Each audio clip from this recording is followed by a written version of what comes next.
sarki daya, sarkin da ya yi birnin Najeriya.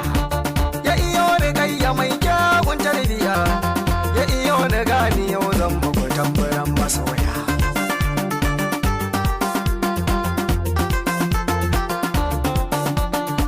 Yan gurbi na zo nake yi muku sallama, sallama irin ta addinin gaskiya.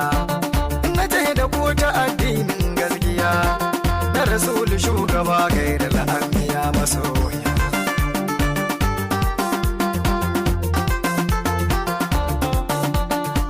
Ka gurbi da babu tamkarsa a duniya, wanda 'yan cikinsa sun mamaye duniya.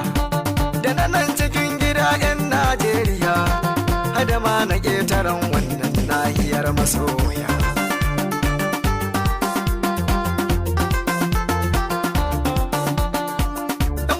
Ina ta miƙa muku gaisuwa, sannan ina ta ƙara muku addu'a. Ya Rabbana ya kare ku gaba ɗaya, ya tsare ku sharrigan